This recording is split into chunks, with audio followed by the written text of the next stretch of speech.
السلام علیکم ورحمۃ اللہ وبرکاتہ۔ میں ہوں شیرازی اور آپ دیکھ رہے ہیں نقطہ گائیڈنس چینل۔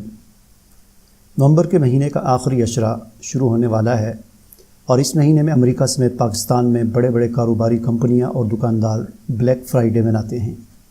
یہ بلیک فرائیڈے کیا ہوتا ہے، بحیثیت مسلمان یہ دن منانا چاہیے یا نہیں، آج کی ویڈیو میں یہی بات کی جائے گی اور بلیک فرائیڈے کی اصل حقیقت اور کہانی میں آپ کو بتاؤں گا۔ تو چلیے بسم اللہ کرتے ہیں۔ ہمارا چینل سبسکرائب کرنے کے بعد بیل آئیکن پر ضرور کلک کریں تاکہ آپ کو نئی آنے والی ویڈیوز نظر آتی رہیں۔ بلیک فرائیڈے یا کالا جمعہ، اس سے مراد امریکہ میں نومبر کی چوتھی جمعرات کے بعد آنے والا جمعہ ہے۔ سن 2000 سے امریکہ میں یہ دن کرسمس کی خریداری کے آغاز کے طور پر منایا جانے لگا ہے۔ اس موقع پر خریداری کے بیشتر مراکز صبح سویرے سے رات گئے تک کھلے رہتے ہیں اور خریداری کے اشیاء پر خصوصی رعایت کی پیشکش بھی کرتے ہیں۔ بیشتر اسکولوں میں یوم شکرانہ اور اس سے اگلے دن جمعہ کو بھی چھٹی ہوتی ہے۔ یوں وہ 4 چھٹیوں پر مشتمل طویل ویکنڈ مناتے ہیں۔ یہی وجہ ہے کہ خریداروں کی تعداد میں قابل قدر اضافہ ہو جاتا ہے۔ 2005 سے یہ دن خریداری کے اعتبار سے سال کا سب سے مصروف ترین بنتا جا رہا ہے۔ 2014 میں بلیک فرائیڈے کے 4 تعطیلات پر مشتمل ویکنڈ میں خریداری پر $50 بلین خرچ کیے گئے، جو گزشتہ سال کے مقابلے میں 11% کم تھے، جبکہ اس عرصے کے دوران ریاستہائے متحدہ کے 133 ملین صارفین نے خریداری کی، جو پچھلے سال کے 144 بلین کے مقابلے میں 5% کم تھے۔ اس دن کو یہ نام فلاڈیلفیا سے ملا، جہاں یوم شکرانہ سے اگلے دن سڑکوں پر پا پیادہ چلنے والوں اور گاڑیوں کے بے پناہ ازدحام کے باعث کسی نے پولیس والے سے پوچھا، یہ اتنا رش کیوں ہے؟ تو پولیس والے نے غصے سے کہا کہ بلیک فرائیڈے ہے، یعنی آج کا دن سیاہ دن ہے، اتنی رش ہے، ہمارے لیے مصیبت بنی ہوئی ہے، اور اس کے بعد سے اس دن کو بلیک فرائیڈے کہا جانے لگا۔ وطن عزیز میں ہمارے دکاندار، تاجر اور صنعت کار امریکہ سے نکلی بلیک فرائیڈے کی بیماری میں بڑی شدت سے ڈوب رہے ہیں۔ بہت عرصہ پہلے امریکی تاجر کرسمس سے پہلے نومبر کے آخری جمعہ کو اپنے لوگوں کے لیے کرسمس سیل لگاتے تھے، جو وہ اب بھی لگا رہے ہیں۔ ایسے ہی ایک فرائیڈے سیل پر کچھ اس طرح کا رش ہوا کہ سڑکوں پر ٹریفک تک جام ہو گیا۔ ایسے میں کسی شخص نے پولیس والے سے ٹریفک بلاک کا سبب پوچھا تو اس نے جھلا کر کہا کہ بلیک فرائیڈے ہے۔ پھر پورے امریکہ میں فرائیڈے کی اس سیل کو بلیک فرائیڈے کا نام مل گیا۔ یہ تو امریکہ کا معاملہ تھا، مگر ہمارے ہاں بھی گزشتہ چند سالوں سے ہمارے مسلمان تاجر اور خریدار بھی اس بلیک فرائیڈے کے نام پر لوٹ سیل میں بڑے فخر سے شامل ہو رہے ہیں۔ نہ بیچنے والوں کو ہی خیال آتا ہے اور نہ خریداروں کو کہ وہ کر کیا رہے ہیں۔ انہیں یاد ہی نہیں آتا کہ جمعہ کو ہم جمعۃ المبارک کہتے ہیں، اور جمعہ کو ہمارے مذہب میں سردار الایام یعنی دنوں کا سردار کہا جاتا ہے۔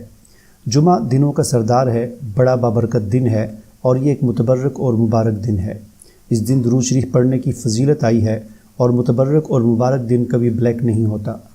حیران ہوں ان دکانداروں اور تاجروں کی عقل پر کہ اپنے مذہبی تہواروں پر رمضان المبارک ہو یا عید المبارک ہو، ہم سبزیوں، دالوں سے لے کر جوتے اور کپڑوں تک ہر چیز اس قدر مہنگی کر دیتے ہیں کہ غریب آدمی کے لیے یہ مذہبی تہوار مشکل بن جاتے ہیں۔ اور کرسمس سے پہلے ہم ایسی لوٹ سیل لگاتے ہیں کہ دکانداروں کو خریداروں کے رش سے بچنے کے لیے شٹر ڈاؤن کرنے پڑ جاتے ہیں۔ اور یہ سب کچھ کرنے کے باوجود ہم کہتے ہیں کہ ہم مسلمان ہیں، جنت ہماری ہے اور اللہ کی رحمتیں ہمارے لیے ہیں۔ ارے ظالموں، اتنا ہی شوق ہے آپ کو کرسمس سے پہلے جمعہ کو لوٹ سیل لگانے کا، تو اس جمعہ کو برائٹ فرائیڈے کا نام دے کر اپنی مذہبی رواداری کا ثبوت بھی دیں اور اپنی کمائی کو حلال بھی کریں، اور مغرب کو ایک پیغام بھی دیں کہ فرائیڈے مقدس اور محترم ہوتا ہے۔ جو مقدس و محترم ہوتا ہے وہ بلیک نہیں، برائٹ ہوتا ہے۔ اور خریداروں کو بھی خریداری سے قبل اپنے گریبانوں میں جھانکنا چاہیے اور دکانداروں سے احتجاج کرنا چاہیے کہ آپ کس قسم کے مسلمان ہیں کہ جو اپنی تجارت اور منافع میں اندھے ہو کر اچھے بھلے دین کا نام اور پیغام بگاڑ رہے ہیں۔ آخری بات یہ کہ ان تمام تاجروں، صنعت کاروں، دکانداروں، سیٹھوں اور موٹے پیٹوں والوں کو شرم آنی چاہیے جو بلیک فرائیڈے کے نام پر ایک غیر اسلامی کلچر اجاگر کرنے میں لگے ہوئے ہیں، اور یہ سوچنا چاہیے کہ انہیں کہ رمضان المبارک شروع ہونے سے ایک جمعہ پہلے وہ برائٹ فرائیڈے کے نام پر اپنے مسلمانوں اور تمام انسانوں کے لیے ایسی لوٹ سیل کا انتظام کیا کریں کہ جس سے کم از کم مستحق غریب سفید پوش استفادہ کر کے پورا رمضان بلکہ عید کو اچھے طریقے سے منا سکیں۔ یہ نیکی بھی ہوگی اور خدمت خلق بھی۔ یہ کافر تو اپنے کافرانہ تہواروں کو آپ کے ملک میں بھی آ کر منا کر چلے جاتے ہیں، اور آپ کسی اور کے ملک میں جا کر تو کیا اپنا تہوار منائیں گے، آپ تو اپنے ملک میں اپنا تہوار بھی اچھے طریقے سے نہیں منا سکتے۔ ہمارے پاس رمضان المبارک کا بابرکت مہینہ ہے، جسے دوسروں کی غمخواری کرنے کا مہینہ بھی کہا جاتا ہے۔ ہم اس مہینے میں اپنے دین سے عقیدت اور محبت کا اظہار یوں بھی کر سکتے ہیں کہ اپنی دکان کے باہر سیل کا بورڈ لکھ کر لگا دیں کہ رمضان المبارک کی خوشی میں دودھ 50 روپے کلو، اور مٹھائی کی دکان پر لکھ کے لگا دیں رمضان المبارک کی خوشی میں 50% ڈسکاؤنٹ۔ اور اگر آپ فریج بیچتے ہیں یا موٹر سائیکل یا گاڑی یا اگربتی یا عطر کچھ بھی آپ بیچتے ہیں، آپ کا میڈیسن کا کاروبار ہو یا کپڑوں کا لے آؤٹ، آپ اپنی اس پروڈکٹ پر اس مہینے یا اس مہینے کے کچھ دنوں میں صرف ایک دن یعنی 27 رمضان کے دن ہی کے لیے خصوصی ڈسکاؤنٹ کر لیجئے۔ آپ کا جو بھی کاروبار ہو آپ اس طرح بھی اسے منا سکتے ہیں۔